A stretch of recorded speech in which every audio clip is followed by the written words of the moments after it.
आज अपने एक इंसान होने पर शर्म सी आ रही है। एक प्यारी सी छोटी सी छुट्टी बिताए अपने फैमिली के साथ केप टाउन से लौटा।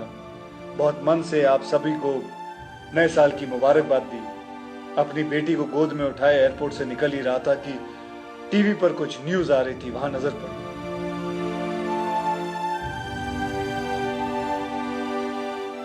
बेंगलोर में नए साल के जश्न में कुछ लोगों का वहशियत सा नाच देखा, खुलेआम सड़क पर। उसे देखकर पता नहीं आप लोगों को कैसा लगा, बाय गॉड, लेकिन मेरा खून खौल उठा। एक बेटी का बाप हूं और ना भी होता तो शायद यही कहता कि जो समाज अपनी औरतों को इज्जत नहीं दे सकता, उसे अपने आप को इंसानी समाज कहने का कोई हक नहीं है। और सबसे ज्यादा शर्म की बात पता क्या है? कुछ लोग राह चलते किसी लड़की की हैरेसमेंट को भी जस्टिफाई करने की औकात रखते हैं। लड़की ने छोटे कपड़े पहने क्यों? लड़की रात में घर से बाहर गई क्यों? अरे शर्म करो यार। छोटे किसी लड़की के कपड़े नहीं, छोटे आपकी सोच है। भगवान न करे जो बेंगलोर में हुआ है वो कभी आपकी बहन, आपकी बेटी के साथ हो। ये बदतमीजी करने वाले लोग किसी दूसरे प्लेनेट से नहीं है, ये हमारे यहां से ही हैं, आपके और मेरे जैसे घरों से ही हैं। हम सबके बीच में ही घूमते हैं ये दरिंदे। अभी भी वक्त है, सुधर जाओ।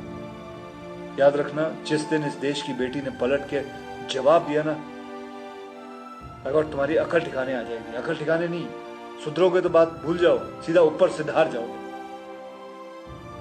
और लड़कियों से भी मैं कुछ कहना चाहूंगा, लड़कियां किसी भी तरह लड़कों से अपने आप को कमजोर मत समझना। अपनी सुरक्षा के लिए पूरी तरह काबिल बन सकती हैं। ऐसी छोटी और आसान टेक्निक्स हैं लड़कों को संभालने के मार्शल आर्ट। किसी के बाप में दम नहीं कि आपकी मर्जी के बिना आपको हाथ भी लगा सके।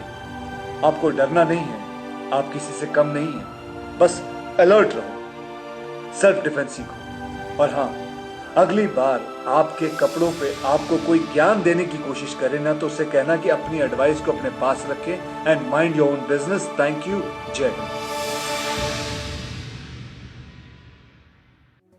नमस्कार, प्राइम टाइम में मैं कादम्बिनी शर्मा हूं आपके साथ। जो आपने सुना काफी हद तक आपको समझ में आ गया होगा कि हम किस बारे में बात कर रहे हैं। बेंगलुरु में नए साल की शाम 2 घटनाएं हुई हैं महिलाओं के साथ बदसलूकी की। वो ना तो पहली है ना आखिरी। ना ये अकेला शहर है जहां ये हुआ है, पहला देश भी नहीं है, लेकिन हमारा देश है, हमारे शहर है, हमारे अपने हैं, हम हैं, इसलिए इस तरह के हमलों को रोकना चाहते हैं। लेकिन समझ नहीं आता कि कैसे। हर स्टीरियोटाइप फेल हो जाता है, कोई सबक काम नहीं आता। बेंगलुरु हो या दिल्ली, दोनों ही जगहों पर महिलाओं के साथ हुए मामले बार बार वही सवाल खड़े कर रहे हैं, क्यों हमारी सोच नहीं बदल रही? अपनी बच्चियों को हम महफूज क्यों नहीं रख पा रहे? सुरक्षा तंत्र क्यों इतना खस्ताहाल है? क्यों सत्ता में बैठे बेअसर बने रहते हैं? पहले बात बेंगलुरु की, जहां के कमनहल्ली इलाके में नए साल के जश्न की रात एक लड़की के साथ छेड़खानी के मामले में अब जाकर 4 लोगों को गिरफ्तार किया गया है।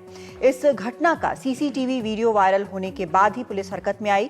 अब पुलिस का दावा है कि वो असली गुनहगारों तक पहुंच गई है। जब दबाव बढ़ा तब जाकर खुद बेंगलुरु के पुलिस कमिश्नर ने प्रेस कॉन्फ्रेंस कर मामले की जानकारी दी। And when we saw the video, I felt that I don't need to talk to the victim at all. It was a clear case of molestation and groping, robbing, and maybe much more. We did not waste our time to look for the victim or contact her.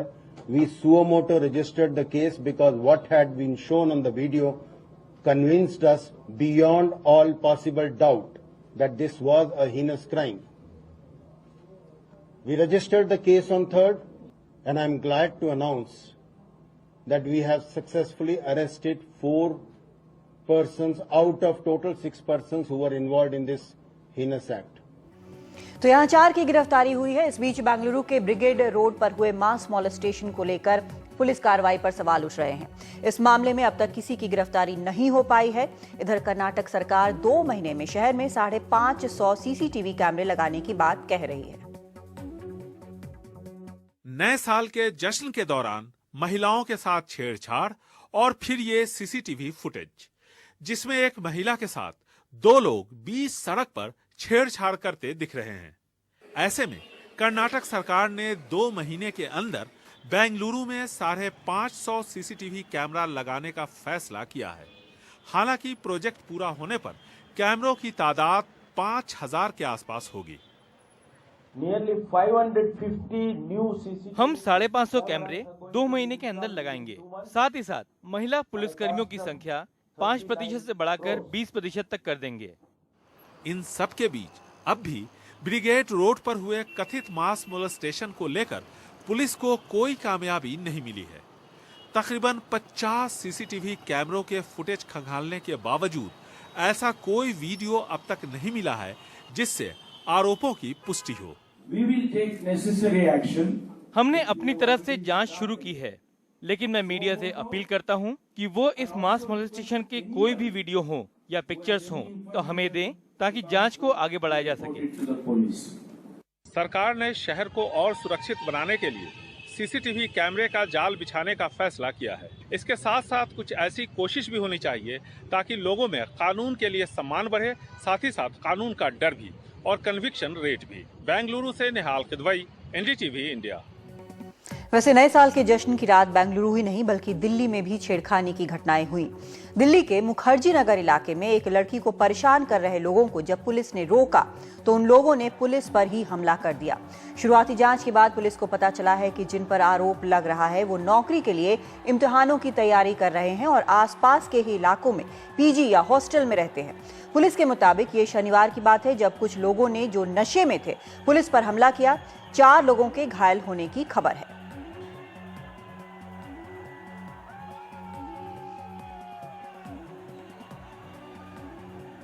हमने देखा जैसे किसी लड़की के साथ बदतमीजी हो रही है।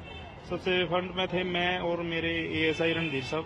हम दोनों भाग गए। हमारे को देखा, हमने अपने बाकी स्टाफ को बोला, सारा लेडीज स्टाफ भी था, जो जेंट्स स्टाफ था। हम गए तो उसके बाद फिर वो भीड़ को तितर गया, वो हमारे को देख के भाग गई अंदर से। उसके बाद कुछ देर बाद भी फिर हमने उनको समझाया, भाई इस तरह की हरकतें मत करो, किसी लड़की के साथ छेड़खानी मत करो, या कोई अगर तुम लोगों ने एंजॉयमेंट करना है तो लेकिन वो सीमित तरीके से करो।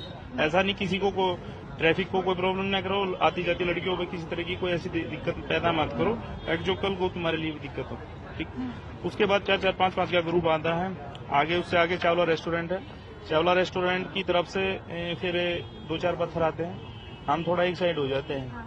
उसके बाद जैसे ही फिर पथराव ज्यादा शुरू हो जाता है तो हम भाग के अपना यही जो पुलिस बूथ है हमारा, इसमें आते हैं। दिल्ली और बेंगलुरु की घटनाओं के बारे में हमने जानकारी ली। महिलाओं के खिलाफ अपराध के मामले में देश में क्या हालत है, ये जानने के लिए हमने नेशनल क्राइम रिकॉर्ड ब्यूरो की 2015 की ताजा रिपोर्ट को खंगाला। इस रिपोर्ट के मुताबिक 2015 में महिलाओं के खिलाफ अपराध की घटनाएं कुछ कम हुई हैं। 2014 में जहां ये 3,37,922 थी, वहीं 2015 में ये 3,27,394 रह गई हैं। इससे पहले 2011 से जो ट्रेंड देखने को मिला उसमें महिलाओं के खिलाफ अपराधों की घटनाएं लगातार बढ़ती दिख रही थी। 2015 में बलात्कार के मामलों में भी करीब 5.7 की कमी देखी गई। 2014 में 36,735 की तुलना में 2015 में ये 34,651 दर्ज की गई। गैंगरेप के मामलों में भी गिरावट आई। 2014 में ये 2,346 थे तो 2015 में ये 2,113 रह गए। लेकिन महिलाओं के खिलाफ अन्य यौन अपराधों में 2.5% की तेजी देखी गई। महिलाओं की अस्मिता को भंग करने के मकसद से किए गए हमले बढ़े हैं। 2014 में ये 82,235 थे तो 2015 में ये बढ़कर 84,222 हो गए। इन मामलों में यौन हमले, यौन शोषण, पीछा करना वगैरह शामिल हैं। महिलाओं के अपहरण के मामलों में भी तेजी देखी गई। 2014 में इसके 57,311 मामले दर्ज किए गए, जबकि 2015 में ये बढ़कर 59,277 हो गए। अगर देश के बड़े शहरों की बात करें तो समझ में आता है कि दिल्ली और बेंगलुरु में महिलाओं के खिलाफ अपराध इतने क्यों बढ़े हैं। देश के 53 बड़े शहरों में दिल्ली पहले स्थान पर रहा है, जहां 2015 में महिलाओं के खिलाफ 4,563 अपराध दर्ज किए गए। मुंबई 2008 के साथ दूसरे स्थान पर रहा, जबकि बेंगलुरु 718 मामलों के साथ तीसरे नंबर पर रहा। अगर राज्यों की बात करें तो महिलाओं के खिलाफ सबसे ज्यादा अपराध उत्तर प्रदेश में दर्ज होते हैं। 2015 में कुल अपराधों के सबसे ज्यादा 10.9% अपराध उत्तर प्रदेश में दर्ज हुए हैं, जबकि 10.1 अपराध पश्चिम बंगाल में हुए हैं। 9.5% अपराध महाराष्ट्र में और 8.6% अपराध राजस्थान में दर्ज किए गए। इस तरह महिलाओं के खिलाफ कुल अपराधों के 40% इन 4 राज्यों में ही दर्ज किए गए हैं। देश की राजधानी दिल्ली में कुल अपराध भले ही बाकी राज्यों के मुकाबले कम दर्ज हुए हों, लेकिन अपराध की दर के मामले में दिल्ली देश में सबसे आगे है। 2015 में प्रति 1 लाख महिलाओं की आबादी में उनके खिलाफ अपराध की दर 184.3 रही, जो देश में सबसे ज्यादा है। महिलाओं के खिलाफ अपराध के ये आंकड़े टिप ऑफ द आइसबर्ग माने जाने चाहिए। जिस देश में महिलाओं के खिलाफ 90% अपराध दर्ज ही नहीं होते, वहां महिलाएं कितनी असुरक्षित हैं, इसका अंदाजा आप लगा सकते हैं। और ये असुरक्षा घर के बाहर अनजान लोगों से ही नहीं, घरों के अंदर अपनी जान पहचान और रिश्ते के लोगों से भी होती है। तो ये समस्या लगातार बनी हुई है, लगातार हम बात करते रहे हैं, आज बात करेंगे लेकिन कुछ अलग हिसाब से। इस वक्त हमारे साथ हमारे खास मेहमान मौजूद हैं। यहाँ दिल्ली स्टूडियो में हमारे साथ कमला भसीन हैं, जानी मानी सोशल एक्टिविस्ट हैं। बीके गुप्ता हैं, पूर्व पुलिस कमिश्नर हैं दिल्ली के। पुलिस कैसे काम करती है, कितना कर पाती है, वो हमें बताएंगे। हमारे साथ दिल्ली से ही जुड़ रही हैं चारूवाली खन्ना, फॉर्मर पूर्व सदस्य हैं एनसीडब्ल्यू की, नेशनल कमीशन फॉर विमेन के लिए। मुझे लगता है बीके गुप्ता साहब, हमने पहले भी बात की है, जब इस तरह की चीज़ें सामने आती हैं हम लगातार बात करते रहे हैं। पुलिस शायद अपनी तरफ से कोशिश करती रही होगी। हम देखते हैं कई मामलों में कि पकड़ में लोग आ जाते हैं, और ये भी शायद कुछ हद तक कहना सही है कि हर घर के अंदर पुलिस नहीं झांक सकती है। लेकिन एक साइकी है, एक अपराध की, वो कहीं भी हमें बदलता नहीं दिख रहा। जिस तरह आपने अभी ये बेंगलुरु की घटना और दिल्ली की घटना दिखाई है, और जैसा कि मैंने अक्षय कुमार जो फिल्म स्टार है उनका बहुत ही अच्छा बयान देखा है, तो अब ये घटनाएं पिछले हर साल कुछ ना कुछ, निर्भया कांड हुआ, उसके पहले धौला कुआं रेप केस हुआ, फिर इस तरह की घटनाएं हर जगह होती जा रही हैं। बड़ा ज़रूरी है कि जो भी प्रशासन के लोग हैं, अब ये बहुत हर दफ़े होता है, हर आप मेट्रो में देखेंगे कोई ना कोई मंत्री या कोई ना कोई प्रशासनिक अधिकारी बयान देता है, अब हम सीसीटीवी लगाएंगे। भाई कब लगाएंगे? पहले टेररिस्ट स्ट्राइक्स होती रही हैं, महिलाओं के खिलाफ अपराध होते रहे।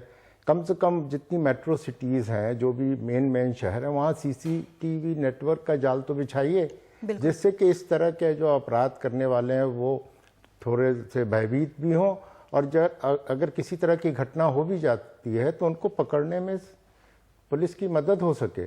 ज़्यादातर सीसीटीवी नेटवर्क आपने देखा है, चाहे वो बेंगलुरु घटना का भी है, वो एक प्राइवेट किसी इंडिविजुअल का अपना लगाया हुआ सीसीटीवी नेटवर्क, सीसीटीवी सिस्टम था।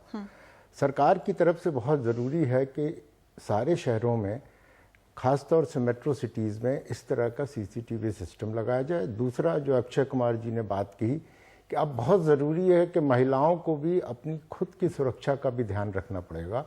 अब बहुत ज़्यादा हो चुका है, और कब तक हम बात करते रहेंगे। उनको भी अपनी सेल्फ डिफेंस की बड़ी छोटी छोटी टेक्निक्स हैं, वो भी सीखनी बहुत ज़रूरी है। वही हमने देखा है, दिल्ली पुलिस लगातार कैंप्स जो है वो ऑर्गेनाइज करती है। कमला भसीन जी, आपसे जानना चाहती हूँ, ये कई बार जब शुरू में ये चीज़ें होती थीं, तो जो मेट्रो शहरों में होती थीं, तो ये लगता था आरोप कि जो माइग्रेंट बाहर से आए हैं, चाहे लेबरर हों, वर्कर हों, इन लोगों का किया हुआ है, हमारे शहर तो बहुत सुरक्षित हैं, और हम लोग, वो एक सुपीरियॉरिटी कॉम्प्लेक्स कहीं ना कहीं आती थी। जब पहला हेडलाइन भी मैंने देखा बेंगलुरु के मामले में, तो उसमें ये था कि दिल्ली जैसी घटना यहाँ हुई है, यानी दिल्ली जो है इसके लिए नोटोरियस था। लेकिन जब मैं देखती हूँ, ये न सिर्फ बात बेंगलुरु की है, बल्कि मेरे पास पूरी एक फहरिस्त रखी हुई है। वो मुंबई की 2008 की घटना है, ये भी न्यू ईयर ईव के दिन हुआ था, गेटवे ऑफ इंडिया पर हुआ था। उसके बाद असम की एक घटना आपको याद होगी, वहाँ भी हुआ था, इस तरह की घटना हुई थी वहाँ भी। फिर राजस्थान की धौलपुर की एक घटना है। मतलब ये फहरिस्त जो है ये पूरे देश में फैला हुआ है। तो ये सिर्फ एक शहर का, एक मेट्रो का प्रॉब्लम नहीं है, और ना सिर्फ ये किसी अनपढ़ गंवार जैसा कई लोग कहना पसंद करते हैं। ये जो मुखर्जी नगर की घटना हुई है, क्या ये लड़के जो इम्तिहान देने की तैयारी कर रहे थे वो पढ़े लिखे नहीं थे? कल को हो सकता है वो IAS IPS बनेंगे। बिल्कुल सही कह रही हैं आप। पूरे कुएं में जहर फैला हुआ है, पूरा कुआं, और ज्यादातर लोग या सीसीटीवी कैमरास की बात कर रहे हैं, या कानून की, या पुलिस की, या लड़कियों को कह रहे हैं क्या करें। मैं पूछती हूँ कि पूरे समाज को आज देखना होगा कि हम किस तरह के लड़के पैदा कर रहे हैं और वो क्यों इस तरह के हैं, बन रहे हैं। लड़कियों को कहते हैं पश्चिमी सभ्यता, तो हमारे लड़के कौन सी सभ्यता फॉलो करते हुए इनका जश्न मनाने का सिर्फ यही तरीका रह गया है कि सड़क पर दूसरी जश्न मनाती हुई अपने देश की दूसरी नागरिक के साथ वो ये करें। ये कहाँ से पैदा हो रहा है, क्यों पैदा हो रहा है, और इस पर हम किस तरह से इस मानसिकता को हम कैसे बदलें। मैं पिछले 15 साल से मर्दानगी पर और मर्दों और लड़कों के साथ काम कर रही हूँ जी। इस पर एक किताब भी लिखी कि ये कहाँ से आ रहा है। अब 2 साल के बच्चे को हम घर में खेलने के लिए बंदूक पकड़ा देते हैं। मैंने कहीं पढ़ा है कि 12 साल की उम्र के 90% लड़के आज पोर्नोग्राफी देख रहे हैं। तो और दिल्ली यूनिवर्सिटी में इम्तिहान देने आए हुए लड़के उन लड़कियों के साथ जश्न नहीं मना सकते, उनके ऊपर हिंसा करके जश्न मनाते हैं। कहाँ से ये आई मानसिकता? और मैं ये मानती हूँ कि ये लड़के बिल्कुल ऐसे पैदा नहीं होते, ये कोई जिस्मानी चीज नहीं है। इनको हम लोग अपने घरों में, अपने समाजों में बनाते हैं। और दूसरा प्रश्न मेरा है कि आज भी कैसे चुने हुए नेता हैं जो इन चीजों पे वो बयान देते हैं, जो उनका बड़ा ही अनफॉर्चुनेट नाम है, जानबूझ कर देते हैं कई बार। उनका बड़ा अनफॉर्चुनेट नाम है, उनका नाम है एक अबू आजमी का परमेश्वरन। भी बयान आया था कि बहुत ही आपत्तिजनक बयान था उनका। हाँ, तो ऐसे लोग हम चुनते हैं, वो आते हैं। किस पार्टी ने आज तक इस तरह की बयानबाजी के लिए अपने किसी सांसद को बाहर निकाला हो और कहा हो कि ये पार्टी इस तरह की बयानबाजी को बिल्कुल बर्दाश्त नहीं करेगी। या कम से कम उनकी ट्रेनिंग करवा दें बेचारों की। उनको अगर नहीं मालूम वो किसी और सदी के, किसी और सभ्यता से आए हैं, तो भाई मैं अपनी सर्विसेज देने को तैयार हूं। मैं उनके साथ बैठकर बिल्कुल उनको थोड़ा सा यहीं पे ये एक चीज जो है, ये सवाल मैं चारू जी आपसे जानना चाहती हूँ कि यहाँ पर जो कमला जी कह रही हैं और बीके गुप्ता जी बोल रहे हैं, ये सारी चीजें इंपॉर्टेंट हैं, चाहे वो सीसीटीवी की बात हो या फिर इस तरह से एक समाज को रीमोल्ड करने की बात हो, फिर से बेहतर तरीके से बनाने की बात हो, क्योंकि समाज से ही आ रहे हैं, सभी लोग ये एक ही समाज से आ रहे हैं। जो हमारे वो लोग हैं जो नेता हैं, जो मंत्री हैं, जो बड़े अधिकारी हैं, क्या वो महिलाओं के इन मुद्दों को गंभीरता से नहीं लेते? क्योंकि ये वादे होते रहे कि हम इतने कैमरे लगा देंगे, हम ये कर देंगे, वो कर देंगे। और ये अभी जो पता चल रहा है मुझे वो ये भी कि 31 तारीख को, ये जानते हुए कि किस तरह का माहौल होता है, भीड़ भाड़ और शोर शराबा होता है बेंगलुरु में, उस वक्त भी मास लेवल पे ट्रांसफर किए गए पुलिस अधिकारियों के, मतलब टाइमिंग तो गजब थी। देखिए, बिल्कुल आप जो कह रही हैं मैं उसमें बिल्कुल सहमत हूँ कि महिलाओं के मुद्दे नेता, मंत्री, प्रशासन जो चला रहे हैं उनके लिए प्रायोरिटी नहीं है। हाँ। अगर और वो सिर्फ बयानबाजी करते हैं और जिसे कहते हैं खोखले शब्द कहती है। नहीं, लेकिन वोट मांगने तो आ जाते हैं चारू जी, वोट मांगने तो महिलाओं से भी पहुंच जाते हैं। प्रति संवेदनशील, वही तो मैं कह रही हूँ, अगर सही मायने में वो प्रति संवेदनशील होते हैं तो वो 33% रिजर्वेशन क्यों नहीं पास करते महिलाओं के लिए। और दूसरी बात जो अभी कमला जी ने बड़ी सही कही कि पूरा भार महिलाओं पे डाल रहे हैं। आप रात को मत जाइए, आप सतर्क रहिए, आप सेल्फ डिफेंस करिए। इसका मतलब है कि स्टेट ने अपनी पूरी जो दायित्व है स्टेट का मेरी सुरक्षा के लिए, आपने अपनी रिस्पॉन्सिबिलिटी एब्डिकेट कर ली है और कहा है कि आप अपनी सुरक्षा करिए। कल आप कहेंगे कि सेल्फ डिफेंस करिए, किसी को मार दीजिए, गन भी रख लीजिए। ये तो कोई तरीका नहीं है। हाँ। जहां तक बात है, सब लोग ऊपर ऊपर की बात करते हैं, बट ये मानसिकता क्यों हो रही है? क्योंकि हमारे कल्चर में अभी तक जो पुरुष हैं वो सार्वजनिक क्षेत्र में महिलाओं से को नहीं देखा है, पब्लिक प्लेस में मिले नहीं है। हाँ। तो जब वो होता है उनकी एक अंदरूनी यूथ की एक क्यूरियोसिटी होती है जो उनको एक खतरनाक व्यवहार की तरफ ले जाती है। तो उनको कैसे समझाया जाएगा? ये तो आपको अपनी शिक्षा में डालना चाहिए ना। 10 साल से मैं ये बात सुन रही हूँ, हर नेता कहता है एक इंसिडेंट के बाद कि मानसिकता बदलनी चाहिए। मानसिकता कोई लड्डू है कि जो बदल जाएगा? आप बच्चों को बचपने से आप संवेदनशील करिए कि वो ऐसी हरकत ना करे। क्या मौज मस्ती का मतलब है महिलाओं को छेड़ना? ये हमारे रोल मॉडल कौन है? हमारे फिल्म स्टार जो ये काम करते हैं, हमारे जो नेता है जो बेमतलब के टीका टिप्पणी करते हैं, तो ये बिल्कुल गलत है। और जहां तक हमारी जो लॉ है, जिसके आप कानून की बात कर रहे हो, मेरे को बताइए, वो महिलाएं वो आएंगी, बार बार वो टीवी पे आ रही हैं, आप कह रहे हो कि हीनियस क्राइम है एंड विदाउट रीजनेबल डाउट वो पुलिस चार्जशीट बनाएगी, तब तक उनको बेल मिल जाएगी और फिर ये तारीखें लगती रहेंगी। कभी पब्लिक प्रोसिक्यूटर नहीं आएगा, कभी वकील नहीं आएगा, कभी अक्यूज नहीं आएगा, कभी जज नहीं आएगा, तो कितने साल लगेंगे? तो पूरा बेमतलब है ये सिस्टम। इनफैक्ट जो 1860 की जो हमारी भारतीय दंड संहिता है, आईपीसी 1816 की, वो अलग माहौल में की थी।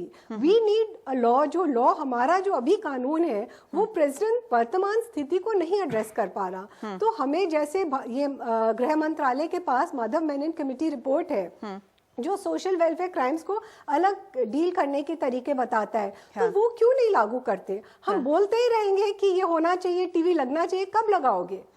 अभी तक दिल्ली में तो लगे नहीं, कितने साल हो गए? निर्भय का जो इंसिडेंट हुआ, कितने साल हो गए? तब भी बातें हुई कि टीवी लगेंगे, बसों में ये होगा, फलाना होगा, ढिमकाना। निर्भया का जो अपना फंड है 1000 करोड़ का, उसमें से एक पैसा नहीं खर्चा। तो मेरे को बताइए आपकी जेन्युइननेस क्या है?